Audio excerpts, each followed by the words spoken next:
In light of the fact that the Bible claims repeatedly that Jesus was both good and God, as we have discussed in other videos, some contend that in Mark 10:18, Jesus said just the opposite.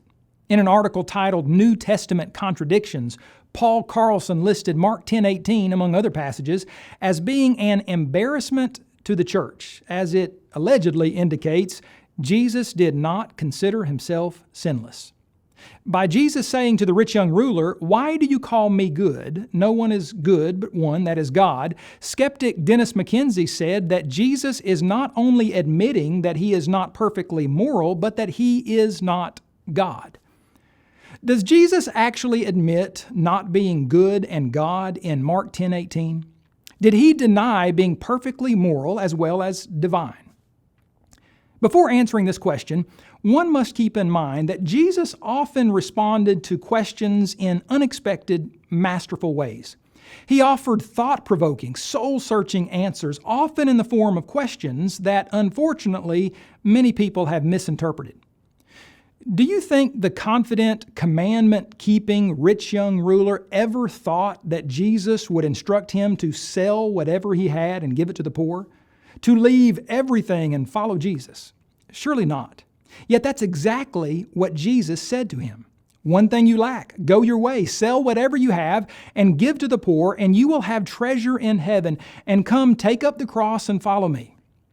No doubt, this man was quite shocked by Jesus' instructions. Likewise, when the young ruler initially came to Jesus saying, "Good teacher, what shall I do that I may inherit eternal life?" he never expected Jesus to say, "Why do you call me good? No one is good but one, that is God."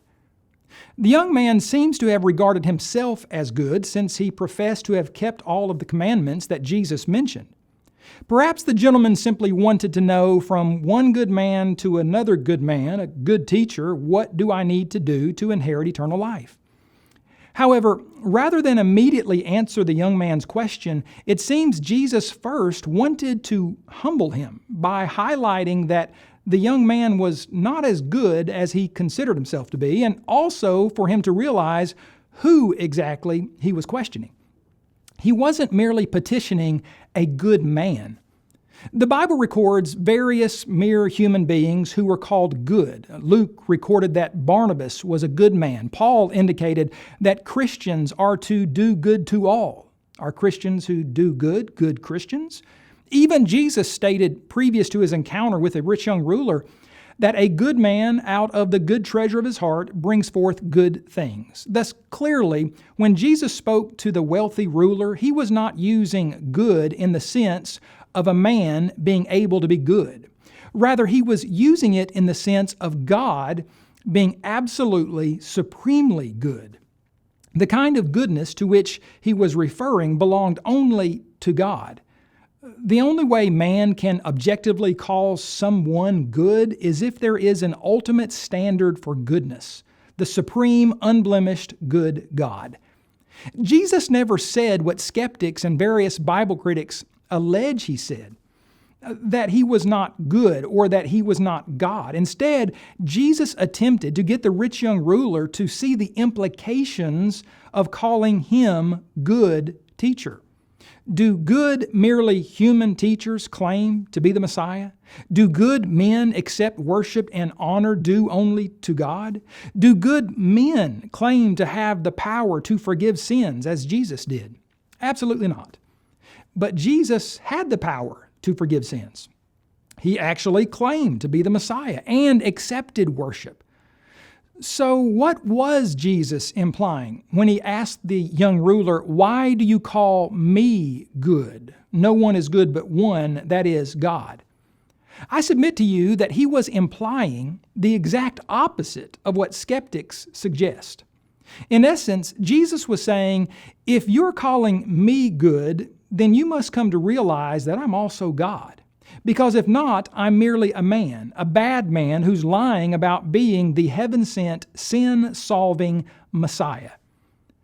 I believe more people would have a better understanding of this passage as it relates to the nature of Christ if they pondered on it in its totality. That is, to better understand what Jesus first said to the covetous rich young ruler in Mark 10:18, Consider what he said at the end in verse 21.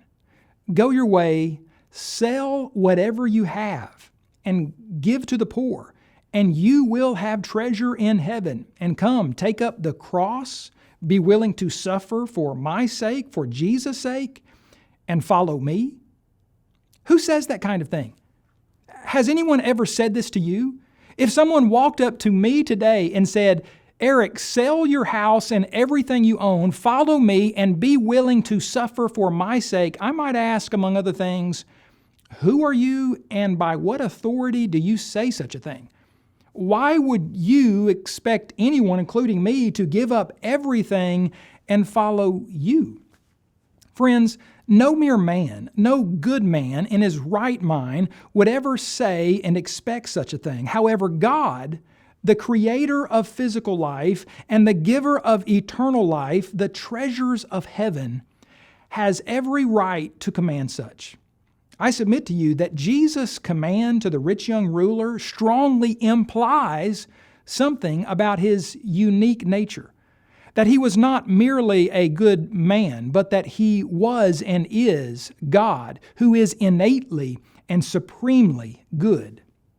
To contend that Mark 10:18 proves that Jesus thought himself to be neither morally perfect nor God is, one, to disregard the overall context of the Bible, two, to twist the Scriptures like untaught and unstable people do to their own destruction, and three, to take a superficial reading of the text.